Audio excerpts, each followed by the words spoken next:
नमस्कार दोस्तों। चलिए हरियाणा के ड्रेनेज सिस्टम की जर्नी को आगे बढ़ाते हैं। आप जानते ही हैं, अगर आप एचएसएससी या एचपीएससी जैसे एग्जाम्स टारगेट कर रहे हैं तो भाई ये टॉपिक तो बिल्कुल मिस नहीं कर सकते, एकदम क्रूशियल है। तो रेडी हैं? Let's dive in. लेकिन आगे बढ़ने से पहले आपसे एक छोटा सा सवाल, एक क्विक टेस्ट समझ लीजिए। हरियाणा की ब्लू रिवर के बारे में सुना है कभी? सोचो सोचो। अक्सर एग्जाम्स में ये सवाल आ जाता है और बिलीव मी, काफी लोग इसमें फंस जाते हैं। क्या आपको इसका जवाब पता है? तो इसका जवाब है द थपाना रिवर। हाँ जी, ये यमुना की ही एक ट्रिब्यूटरी है जो यमुना नगर से निकलती है, और इसका पानी इतना साफ है, बिल्कुल क्रिस्टल क्लियर, कि इसे ब्लू रिवर का टैग मिल गया है। देखिए, छोटा सा फैक्ट है लेकिन एग्जाम में 1-2 नंबर पक्के कर सकता है। इसको नोट कर लीजिए। ओके, तो आज हम क्या क्या कवर करने वाले हैं? पहले हरियाणा के रिवर सिस्टम्स का एक बर्ड्स आई व्यू लेंगे, फिर नॉर्थ के शिवालिक बेसिन और साउथ के अरावली बेसिन को आराम से समझेंगे। उसके बाद हम स्टेट के इंपॉर्टेंट डैम्स और बैराजेस देखेंगे, और एंड में सबसे ज़रूरी एग्जाम के लिए जो हाई ईल्ड फैक्ट्स हैं उनका एक क्विक रिविजन करेंगे। तो चलिए शुरू करते हैं सेक्शन 1 से, हरियाणा के रिवर सिस्टम्स का ओवरव्यू। देखिए, इसको समझने का सबसे आसान तरीका है कि हम इसे 2 हिस्सों में तोड़ दें। बेसिकली हरियाणा का पूरा ड्रेनेज सिस्टम 2 मेन कैटेगरीज में बटा हुआ है, और इसका बेसिस क्या है? उनका ज्योग्राफिकल ओरिजिन, कहाँ से नदियां निकल रही हैं। और इन दोनों सिस्टम्स में जमीन आसमान का फर्क है, सीरियसली। एक तरफ है नॉर्दर्न सिस्टम जो शिवालिक की पहाड़ियों से शुरू होता है। इसमें आपको पेरेनियल यानी साल भर बहने वाली नदी जैसे यमुना भी मिलेगी, और सीजनल नदियां भी, और ये सब साउथ या साउथ वेस्ट की तरफ जाती हैं। अब आते हैं दूसरी तरफ, सदर्न सिस्टम। इसका ओरिजिन है अरावली रेंज, और यहाँ की नदियां ज्यादातर सीजनल हैं, जो सिर्फ बारिश में आती हैं। और सबसे इंटरेस्टिंग बात, ये नॉर्थ की तरफ बहती हैं, बिल्कुल उल्टा। Kind of fascinating, right? तो ठीक है, अब थोड़ा डीप डाइव करते हैं। पहले चलते हैं हरियाणा के नॉर्थ में और देखते हैं नॉर्दर्न शिवालिक बेसिन को। तो इस बेसिन में मेन प्लेयर्स कौन है?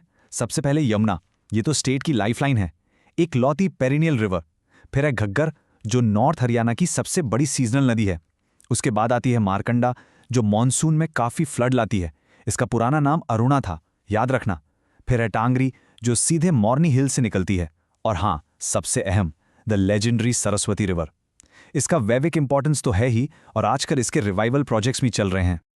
ओके, नॉर्थ से अब चलते हैं सीधा साउथ। अरावली रेंज से निकलने वाली अनसीजनल स्ट्रीम्स को देखते हैं, जो मिलकर सदर्न अरावली बेसिन बनाती हैं। यहाँ की सबसे इंपॉर्टेंट नदी है साहिबी, जो रेवाड़ी से एंटर करती है। फिर है इंदौरी, जिसका नाम नूह के इंदौर फोर्ट से आया है। एक और है दोहन, माना जाता है कि ये एंशिएंट दृशावती नदी का ही बचा हुआ हिस्सा है। और आखिर में आती है कृष्णावती। ये महेंद्रगढ़ के पास आते आते रेगिस्तान में कहीं खो जाती है। एक बात कॉमन है इन सब में, ये सब के सब मॉनसून पर डिपेंड करती हैं। बारिश आई तो नदी है, नहीं तो सूखी। एक बड़ी अच्छी लाइन है, आज की नदियां कल के रास्तों पर बहती हैं। The reverse of today flow in the beds of yesterday. ये बात इन नदियों पर बिल्कुल फिट बैठती है। इनकी हिस्ट्री बहुत गहरी है, और इसलिए एग्जाम के पॉइंट ऑफ व्यू से इनके एंशिएंट नेम्स यानी पुराने नाम जानना एब्सोल्युटली क्रूशियल है, जहां से डायरेक्ट सवाल बनता है। तो ये टेबल देखिए, match the following style questions के लिए ये गोल्ड माइन है। यमुना को पहले यामी या कालिंदी कहते थे। माकंडा का पुराना नाम था अरुणा। चितांग को दृश्यवती कहते थे। साहिबी को साबी, और इंदौरी को अंशुमती। ऐसे इसका एक स्क्रीनशॉट ले लो या कहीं नोट कर लो, बहुत काम आएगा। ओके, अभी तक हमने नदियों के नेचुरल फ्लो की बात की, पर अब थोड़ा ह्यूमन एंगल देखते हैं। हरियाणा इन नदियों के पानी को मैनेज कैसे करता है? इसके लिए बनाए गए हैं कुछ बहुत इंपॉर्टेंट डैम्स और बैराजेस। चलो एक एक करके उन्हें देखते हैं।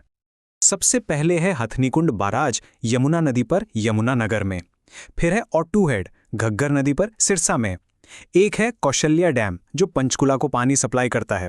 फिर आता है मसानी बाराज, रेवाड़ी में, साहिबी नदी पर, मेनली फ्लड कंट्रोल के लिए। और एक पर्सनल फेवरेट है अनंगपुर डैम, फरीदाबाद में। पता है क्यों? क्योंकि ये 8th सेंचुरी का बना हुआ है, एक एंशिएंट ग्रेविटी डैम। सो इन सब में लोकेशन और उनका मेन पर्पस, ये 2 चीजें जरूर याद रखना। और अब हम आ गए अपने लास्ट और सबसे इंपॉर्टेंट सेक्शन पर, एसेंशियल एग्जाम फ्लैश पॉइंट्स।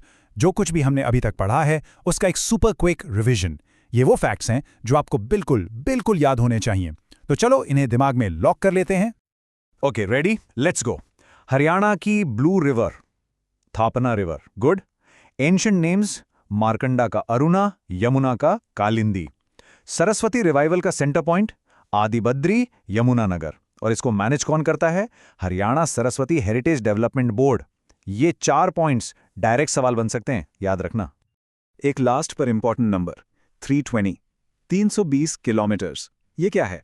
ये उस नेचुरल बॉर्डर की लंबाई है जो यमुना नदी हरियाणा और उत्तर प्रदेश के बीच बनाती है।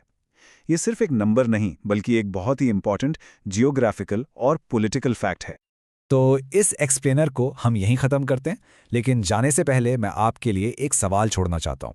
ज़रा सोचिए, अगर सरस्वती नदी, वो एंशिएंट नदी, पूरी तरह से रिवाइव हो जाए तो आने वाले टाइम में हरियाणा की ज्योग्राफी और कल्चर पर इसका क्या असर पड़ेगा? ये कैसे सब कुछ बदल सकती है? इस पर सोचना ज़रूर। चलिए मिलते हैं अगले एक्सप्लेनर में।